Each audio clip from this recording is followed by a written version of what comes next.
This is a short lesson on math symbols and abbreviations that are fairly common, and the higher level math that you pursue, you will notice that they will become more common.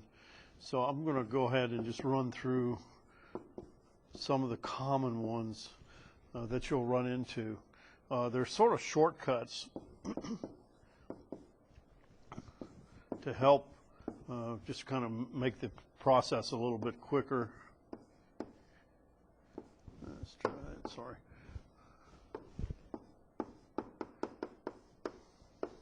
Okay, so we're all familiar with, of course, variable names and things like that, but there are some that we use in the classroom that just kind of shortcut things.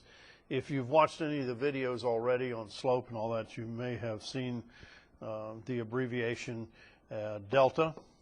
Okay, delta is a Greek letter, and it means change in. Okay, I'm not sure exactly what the Greek word is that goes along with that, but when we say that we have example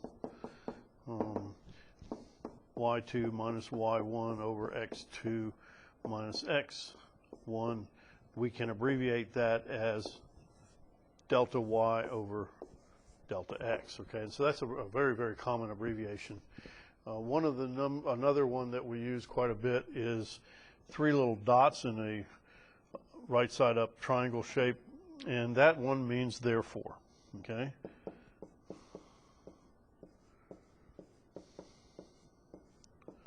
okay, and you would say, you know, that you could say, for example, if 3a equals 15, then you could say therefore a equals 5. Okay, it's just a way to abbreviate when you're going from one step to another step in a math problem. Okay, another common abbreviation we use is kind of an equal sign with a little curve in it, or kind of a squiggly, if you would, and that means approximately equals. Okay,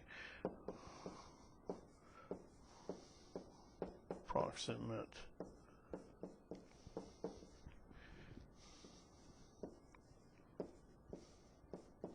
And a lot of times we'll do that if we are working with some fairly large set of numbers or scientific notation, something like that, and we want to round it off to, say, 2 decimal places when we know that there probably more accuracy could be derived, or maybe even an exact answer at some point.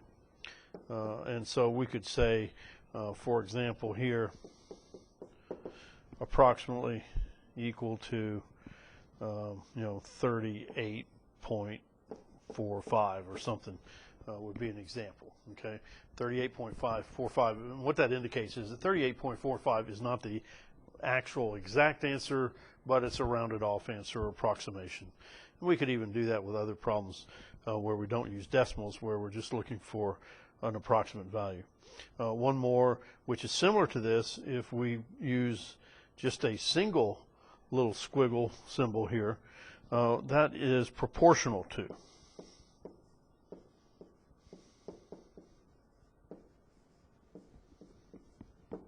Okay, and that might say that, pressure is proportional to temperature or something like that. And so that's another fairly common one. I'm going to pause for 1 second here and change pages. Okay, we're back, and we're going to continue here with some additional ones. Some of the most important ones that you have probably already seen, and they're extremely important when you're working with inequalities, are the inequality symbols, and I want to go over those with you. You're familiar with these, I hope, using number lines and inequalities, but we say that this one is the greater than sign. Okay, and so if we say that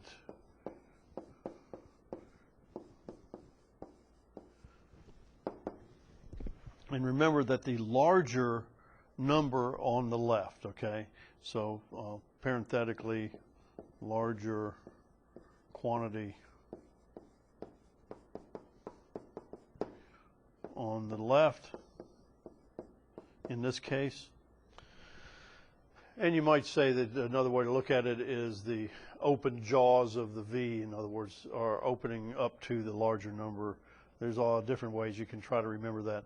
But we would say, for example, that A is greater than B. Okay, A greater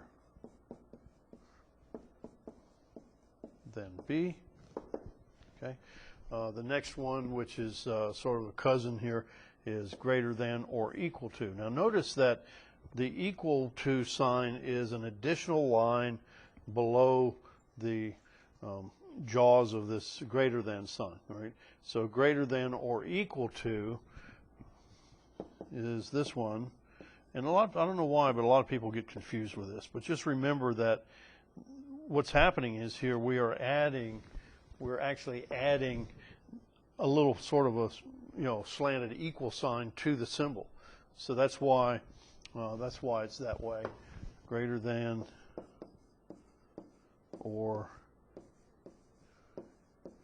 equal to.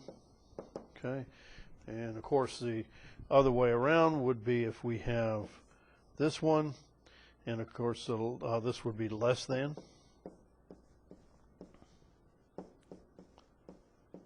Okay, and the smaller number on the left. Okay, now remember up here we had the larger number on the left, right? This one we have the smaller number on the left, okay, because the symbol is turned around. So this one has the smaller number, smaller quantity